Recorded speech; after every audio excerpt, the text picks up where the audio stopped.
what I want to start out by looking at is a motivation for these next couple of cycles that we're going to study. And honestly, if this goes poorly, it's just my fault. This is something that I haven't seen anybody else do, but it makes sense in my head, okay? So look at these two cycles. These are the two that were in the previous video, and we've already talked about them, okay? These are simplified versions where I just boil it down to the basic shape of the cycle. So if you look at the PV, let's focus on that. We'll come back to the TS actually at the end of the video. But looking at the shape of the PV cycles for these two, these are the simple cycles, okay? I don't know if I said that. This is Carnot, where PV is like sort of a squishy, curvy thing, and that's ideal work, where the PV cycle is a perfect rectangle. We could think about trying to make a cycle that combines them, that combines the two, okay? And so in other words, this shape would sort of morph into that shape. They would meet in the middle, something about halfway, you know, each attributes of each. And there are two ways that we could think about doing that. Let me draw one of them. Let me draw the shape of one of them. So if I take the Carnot cycle and I keep the curves on the top and bottom like this, so that's still curved and that's still curved. But what if I make straight in the walls? Okay, so the walls are straight like that is, but the top and bottom are curved like that is. This is going to be called the Stirling cycle. Okay? The other way that I could sort of meet in the middle between those is that I could keep the walls curved but straighten the top and the bottom. So let me make sure I draw this right. Curving walls but straighten out the top and the bottom. And so this cycle is called an Ericsson cycle. So I just want you to understand this is sort of the motivation for these two cycles that we're about to go into. We'll talk about the TS, don't worry that's missing, we'll talk about that at the end. But they both are sort of alternate options for like these meet in the middle type approaches. Like if I was going to combine them and try to have the best of both worlds out of these two combined simple cycles. Okay?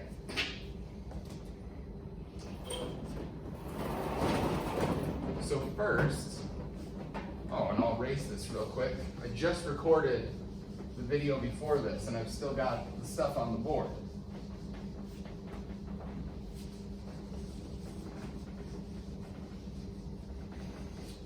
Okay. I think that's the first time I've erased on video this semester, actually. We'll do the Stirling cycle first. Now the Stirling cycle is very famous. It's still studied to this day. Draw up my axes, because again, we're going to have the same type of approach. We're going to plot out what these two cycles look like on the PV and TS diagrams. So let's just jump right into it. The Stirling cycle starts out the same way as the Carnot cycle started out. So isothermal heat addition. So process 1 to 2 is isothermal heat addition. Okay, so if I start up here with process, I'll bring it a little lower so I can write up above it. State 1, and then over here, I have state 1. Well, I know that we're talking isothermal. Please don't forget how to write here. Isothermal, constant temperature, right? So we're going to come over here to some state 2, and we've gone along there. Again, for this diagram, we're on an isotherm. So it's going to look like this. Over to state 2, we're following that nice isothermal curve that we've talked about. For both of these, I can mark this as Q in, because there's heat being added along that process. Now, the next step, for the Carnot cycle, it was isentropic. But for the Stirling, we're going to modify that. And we're going to replace the 2 steps that were isentropic with 2 steps that are isochoric. So this is the first replacement here. Isochoric this time, heat rejection. Okay, so we're replacing the isentropic step with an isochoric step, which instead of being straight up and down with entropy, is of course straight up and down with volume. So during this step, we have heat rejection. So that means we have Q out. And that step 2 to 3, there's Q leaving. Isochoric, well, we talked about what that curve looks like. It's an exponential curve, and it's the steeper of the 2 options for exponential curves. So it looks something like that. We're coming back down the curve because the temperature is going to be lowering. So going down to state 3. And here we have Q out. So there's heat leaving from that step. Next, we have steps 3 to 4, which is again back to the same as the Carnot cycle. Isothermal heat rejection.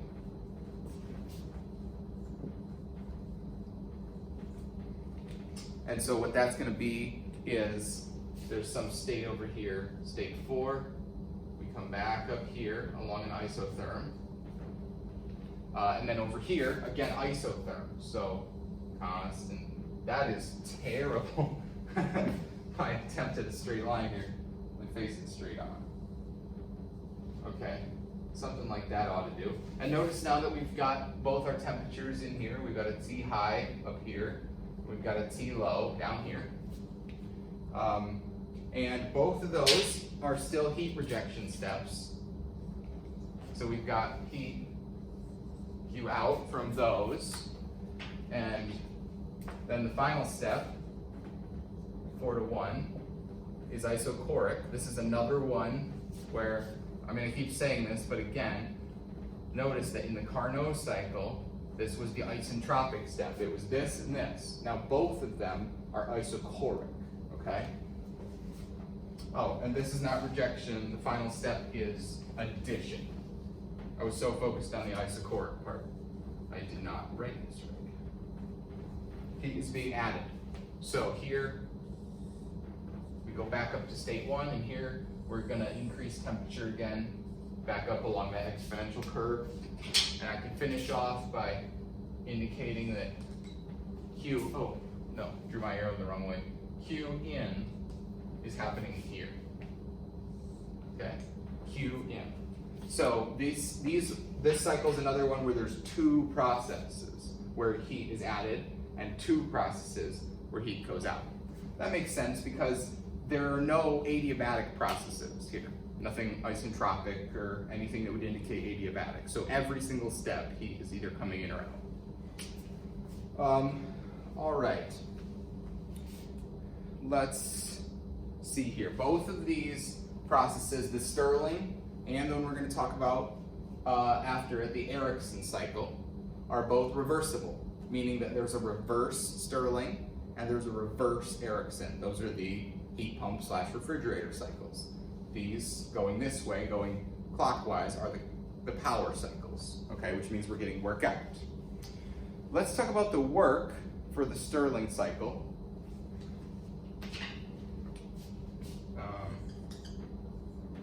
This is work net Stirling. I should always write net. Net means that it's the total of the whole cycle. It doesn't mean the work made just along one path. It's when we add it all up. Work net from the Stirling cycle. And I'm going to give you the formula for this one. We have M R ln V2 over V1 delta T. The R is the individual gas constant, not universal. The delta T is this gap here, TH minus TL, because we're operating between two temperatures. And the volumes are these. So this is V1 and this is V2. So you can see that there's a volume change across here. And those are the two volumes that go in the natural log. There's another way to write this. And it's like this. Using a lowercase letter r instead of that volume ratio. So what lowercase letter r is called the compression ratio. And that's V2 over V1. And what this tells you is literally, I mean, you guys have heard of compression ratios on engines. That's what this is. It's the ratio of how much volume at the largest point, right? Here's the volume axis. So this tells you it's getting bigger, it's getting smaller. That's more or less how to interpret movement along this axis. So out here at V2, it's bigger, the largest volume, and back here at V1, it's smaller, or the smallest possible volume. And throughout the cycle, it goes back and forth between these two volumes. And so R is a compact way of writing that ratio, the compression ratio, V2 divided by V1, okay? So it's the same thing, R is just another way of writing that. And we'll see it in the future, so I wanted to introduce it here. Now, the really interesting thing about this is that if you go to calculate the efficiency, and the efficiency calculation is sufficiently long and sprawling, but once you get down to it, things start to cancel, and you end up with a very simple formula. Efficiency Stirling. I'm just going to write for you the answer.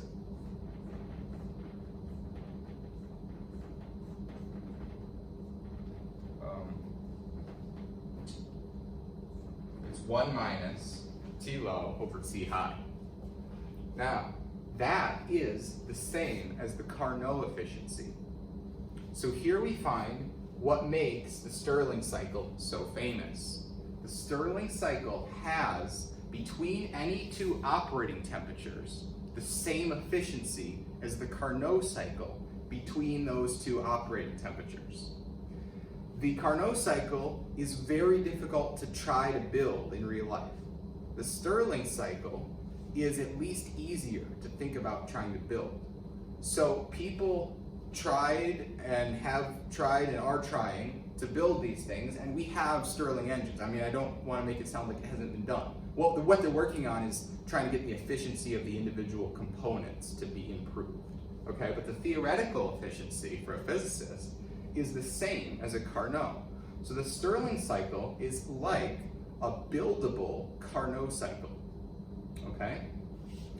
And I think that that's it for the Stirling cycle. So let's move on to the other cycle that we had, which is the Ericsson cycle.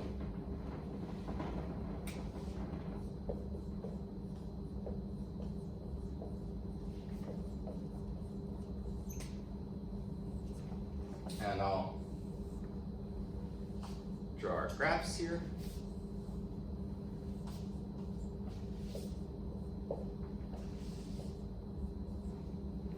Okay, for the Ericsson cycle, we have steps 1 to 2. Again, it starts out the same as the Carnot cycle. So we start out with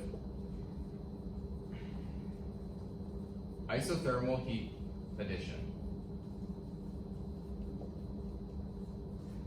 So, let me pull up my Ericsson cycle here to make sure I don't lead you astray. This is 0.1 over here, and this one actually starts down here, 0.1. Okay, and then isothermal heat addition, that means that this guy is at a constant temperature. So actually, I've got my thing labeled wrong, I think.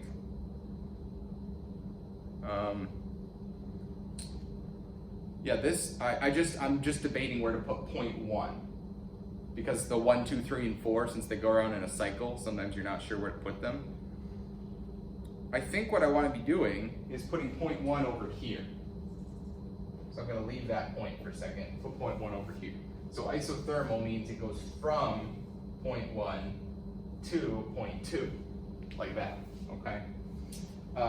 Whereas this one is isothermal, so again, it follows an isotherm, so something like this. No?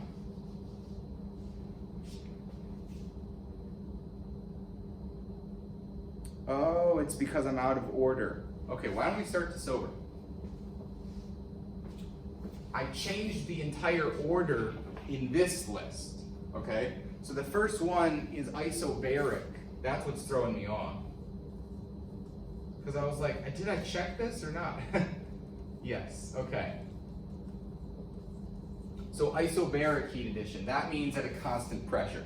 So I'm going to start up here at point 1 and go isobarically, constant pressure up here, across the top to point 2.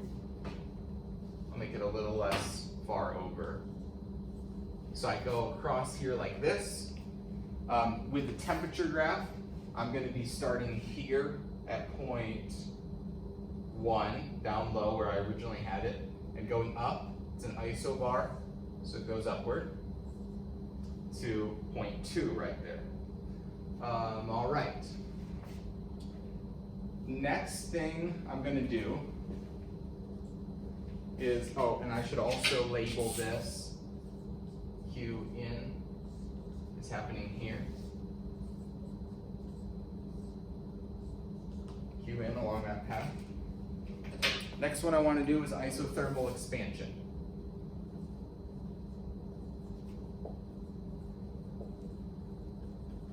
This is the one that I was trying to start with before, and that's why I was getting so thrown off. So notice that the isentropic step has been replaced with an isobaric step. That's like the straightening off of the top and bottom. So isothermal expansion, isothermal constant temperature up here, T high, straight line across, state 3.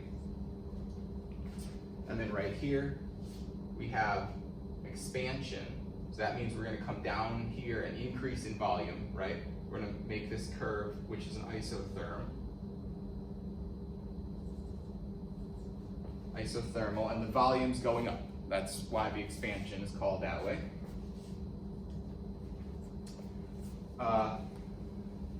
And for this step, we have Q out. So there's heat leaving. And here also, Q out. There's heat leaving the system during that step. We'll get this. Next one is isobaric heat rejection. So we're going to continue the heat rejection. This step, rejected heat, and we're going to do more of it now. So we're going to come back along this path to about there. That's going to be state 4. It's heat rejection, so we can add right here. That step also is Q out. Here, we're on an isobar, so it's the same shape. Back down along that way. Oh, and the arrow showing the direction. And then it's also Q out. Heat's leaving. The last step for returning to 1 is again isothermal. And this time it's compression. So the volume ratio, or the volume is going down, which makes sense because to get from point 4 back to 1, we have to lower the volume along our isothermal curve there. I drew that arrow the wrong way, it's going that way.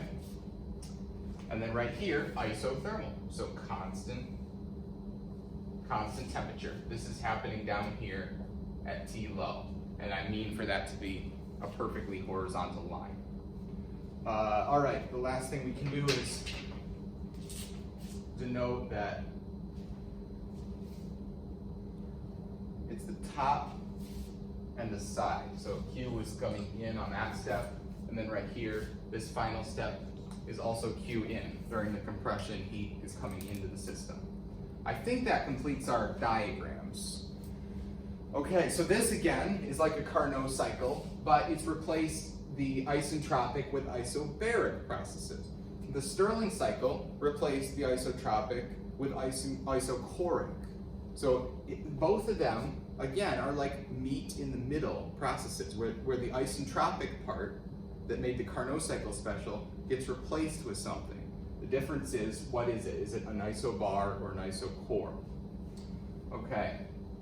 The work from this cycle, net work done by the Ericsson cycle, is equal to, I will write this out first. Well, actually, I'll just write it with the R, since you already know what R is. Okay, R is the compression ratio. And you might say, well, I see 4 volumes. There's one there, one there, one there, and one there. We could label these V3, V2, V4, and V1. So which compression ratio is it? Well, as it turns out, the ratio of V4 to V1, this compression ratio, is the same as the ratio of V3 to V2. Now that's a ratio, mind you, not the gap. So you might have to think about this in between classes. I didn't mean to draw it so that the gap there was the same size as the gap there. What I meant to draw it as is that the ratio of this total number over that number is the same to this number over that number. So there's really only one compression ratio for the whole problem, and that's R. Okay, so I'm just going to write the work that way. The efficiency, and you might not be super surprised by this, because it's the other one of those meet in the middle cycles. This is, again, the Carnot efficiency.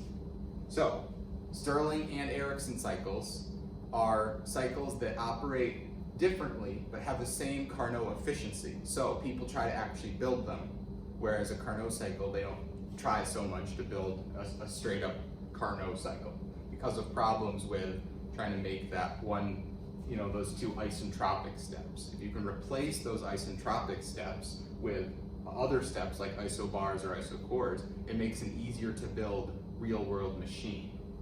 Okay?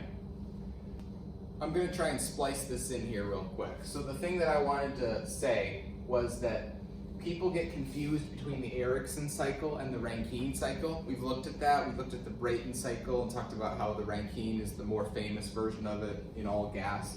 I can write the shape of the Rankine cycle right here. It looks like this.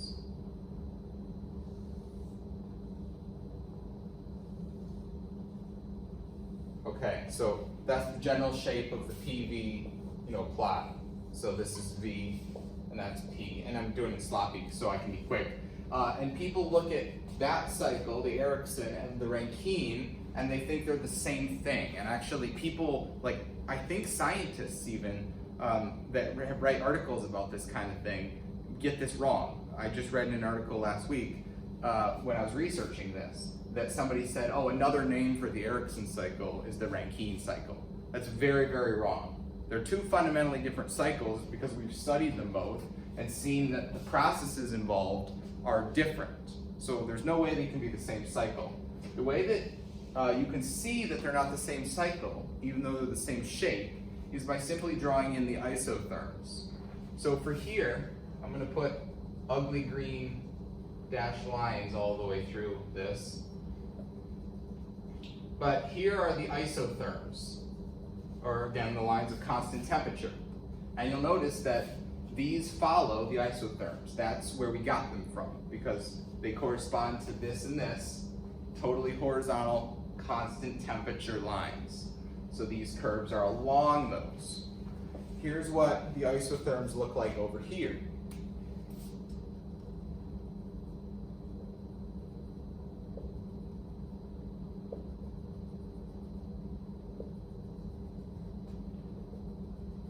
Okay? Notice that on this cycle, it jumps between isotherms. So this curved line here on the side is this one's a lot steeper than that one. If you just compare those curved lines. That one follows the isotherms, and this one jumps between the isotherms and skips them, which makes sense because this process here in the Rankine cycle, this was isentropic. And so there was heat added, but it was certainly not held at a constant temperature. Okay, there was nothing about it that was constant temperature. So this jumps between the isotherms. And looking at these two pictures with those filled in, you can very much see that the Ericsson cycle is distinguished from the Rankine cycle. So let's go back to the video. Final thing, which is the shapes of these. So here, the TS looks like this. For the Stirling, this is TS, this is PV. And for the Ericsson, it looks the same. And you might be surprised that with the Stirling and Ericsson, this shape looks different, but this shape looks the same. So what's up with that? Well, we would actually expect that, because look, the whole motivation behind this was splitting the difference. We wanted to come up with a shape here that split the difference between the rectangle and the Carnot. Well, let's think about trying to also split the difference between this TS diagram, the rectangle, and the weird curvy thing. Well, in both cases, we've sort of flattened off the top and the bottom. And we want to flatten them off in both cases because we want the temperature to be we want isotherms. We want the temperature to be the thing that's held constant so that they can both have the Carnot efficiency. Okay? So all three of these right here have the Carnot efficiency. So I think that this is a pretty pictorial way of explaining what the Stirling and Ericsson cycles are. And I want you to think of them that way. That they're sort of meet in the middle cycles between the Carnot and the ideal work.